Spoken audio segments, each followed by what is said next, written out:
मित्रांनो, सहकुटुंब सहपरिवार या मालिकेच्या आजच्या भागामध्ये अंजी आणि अवनी मिळून स्वयंपाक बनवत असतात। त्यावेळी अंजीच्या डोक्यात सारखेच पशा जे बोलला होता त्याचे विचार गोंगावत असतात। तेव्हा ती विचार करत राहते की पशा असं का बोलला असेल, दाजी खरंच ज्योतीच्या मिठीत असतील का, आणि ते पण असे का वागतील।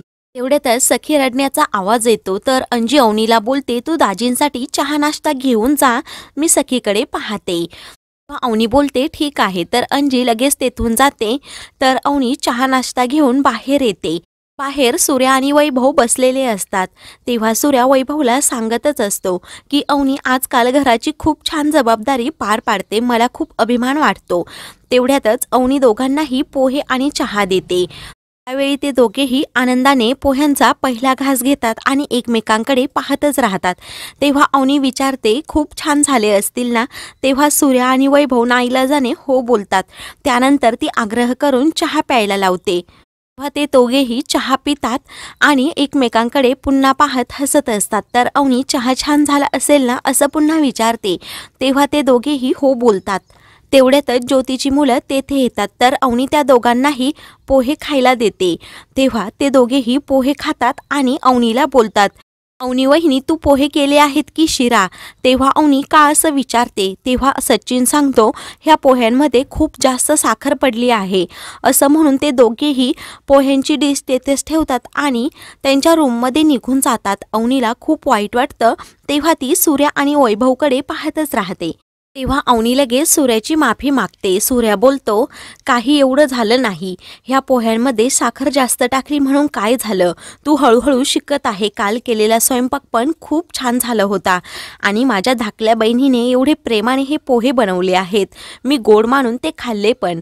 एक एक करून तू जबाबदारी घेत जा। सूर्या खूप तळमळीने तिला सांगत असतो आणि दुकानात जातो। तेव्हा अवनी वैभवला बोलू लागते की मी घराची जबाबदारी स्वीकारण्यासाठी लायक नाही। तेव्हा वैभव तिच्याजवळ जातो आणि तिला समजावतो की तूच फक्त हे घर जोडू शकते, कारण वहिनी गेल्यापासून घरात खूप दुःखाचं वातावरण आहे आणि जर तूच माघार घेतली तर मग कसं होईल। तेव्हा अवनी वैभवला विचारते, पुन्हा जर कधी गोड पोहे झाले तर तू आनंदाने खाशील ना। तेव्हा वैभव हो बोलतो आणि आनंदानेच खुश होत अवनीने केलेले पोहे खातो। अवनी प्रेमाने वैभवकडे पाहतच राहते। त्यानंतर अंजी अवनीला सांगते की तू फक्त दादाची खोली साफ कर आणि मी बाकीच्या सर्व रूमा साफ करून घेते। तेव्हा अवनी हो बोलते तर अंजी लगेच दुसरीकडे जाते। दुसरीकडे ज्योती अवनीच्या रूममध्ये येते। सखी तेथे बेडवर खेळत असते। तेव्हा ज्योती स्वतःशीच बोलत राहते, मोरेंच्या घरात सर्व गोडगोड चालू आहे, सकाळी केलेल्या पोह्यांसारखं। अजिबात मीठ नाही, मला हे अजिबात चालणार नाही, काय करावं हाच विचार ती करत असते। स्वतःशीच बोलते, ह्या गोंडस बाळाला, असं म्हणून ती पुन्हा थांबते आणि हे पाप मी माथी माझ्या घेऊ शकत नाही असं बोलते। व सखीजवळ असणाऱ्या उशा ती बाजूला काढते आणि सखीला बेडच्या बाजूला मुद्दाम ठेवून जाते। तेव्हा सखी एकटीच पुन्हा खेळू लागते। सखी पूर्णपणे बेडच्या कडेला असते। तर इकडे अवनी आणि अंजी स्वयंपाकघरातच असतात। तेव्हा त्या सरिताचं खूपच कौतुक करत असतात की सरिता वहिनी एकटीच सर्व घर सांभाळायची आणि आपण दोघी असून आपलं आवरत पण नाही। तेवढ्यातच त्यांना एका रूममधून काहीतरी पडल्याचा आवाज येतो। सखी अचानक खूप मोठ्याने रडू लागते। तेव्हा अवनी आणि अंजी धावतच सखीकडे जातात आणि सखीला पाहतात तर सखी खाली पडलेली असते। अवनी तिला लगेच उचलून घेते। सखी खूप रडत असते। अवनी ही रडू लागते आणि तिला समजावत असते आणि शांत करत असते। अंजी खूप घाबरलेली असते। तर दुसरीकडे पशा सरिताला भेटायला येतो। मामी ही तेथे असते। सरिता पशावर खूप चिडते आणि मी तुम्हाला सांगितलं होतं ना, दारूला हात लावायचा नाही, पुन्हा त्या मार्गावर कसे गेलात असा जाब विचारत असते। तेव्हा पशाला समजतं की मामीनेच पिन लावली आहे।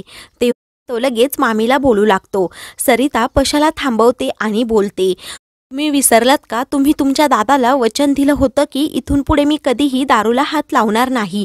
तेव्हा पशा चिडतो आणि बोलतो, मी दादाला ओळखत नाही, आणि असं बोलून तो सरिताला शब्दात अडकवतो आणि बोलतो, तू जर दादाला चांगलं म्हणत असेल तर मग तू त्या घरी का येत नाही।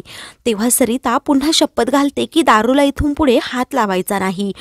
हा पशाही सरिताला बोलतो, तू जर मला अशी शपथ घालून अडकवणार असेल तर तुलाही माझं ऐकावं लागेल. जर तू घरी येणार असेल तरच मी हे सर्व दारू सोडून देईल. असं म्हणून तो रागातच तेथून जातो. मामी आणि सरिताला खूप टेन्शन येतं. दुसरीकडे अवनी आणि वैभव सखीला डॉक्टरकडून घेऊन येतात. तर अंजी लगेच दृष्ट काढते आणि अवनीला विचारत असते की सखीला काय झालं. वैभव सांगतो, ती कॉटवरून पडल्यामुळे तिला थोडा मुकामार लागला असेल. सखी झोपलेली असते त्यामुळे अवनी तिला रूममध्ये ठेवून पुन्हा बाहेर येते आणि अंजीला सांगते, अगं सखी खूप रडत होती त्यामुळे ती झोपली असेल. तेव्हा अंजी स्वतःलाच दोष देत असते आणि सांगते की मी उशा पण ठेवल्या होत्या, नंतर काय झालं काय माहीत. तेव्हा अवनी बोलू लागते, अगं माझंच लक्ष नव्हतं आणि मी तुला दोष देत नाही.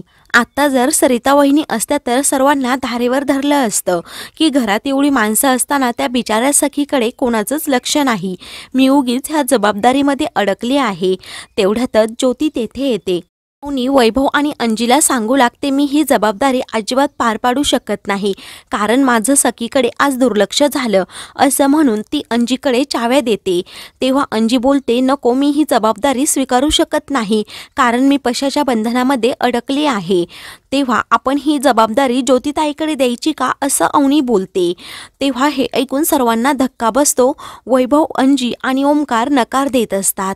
तेव्हा ज्योती बोलते, मी एक सुचवू का, घरात नवीन वाद नको, त्यात सखी पण आजारी आहे म्हणून ह्या चाव्या माझ्याकडेच राहू देत, परंतु हे सूर्याला कळता कामा नये आणि सूर्याला खोटं सांगायचं की त्या चाव्या अवनीकडेच आहेत, कारण आपलं घर कसं व्यवस्थित राहिलं पाहिजे आणि सूर्याची काळजी पण कोणीतरी घेतली पाहिजे, सरी पण इथे नाही. तेव्हा अवनी हो बोलते. तर वैभवही अवनीच्या आग्रहाखातर हो बोलून जातो. ओमकार आणि अंजीला अजिबात हे पटलेलं नसतं. तर अवनी ज्योतीच्या हातात त्या चाव्या टेकवते. तर ज्योती खूपच खुश होते आणि अंजीकडे पाहत राहते. दुसरीकडे मामी खूप तनतन करत असते. ती बोलते, मोरेंच्या घरात आजकाल कोणच कोणाचं ऐकत नाही. तेव्हा सरिता सांगते, कारण मी प्रशांत भाऊजींचं ऐकून घेतलं नाही म्हणून.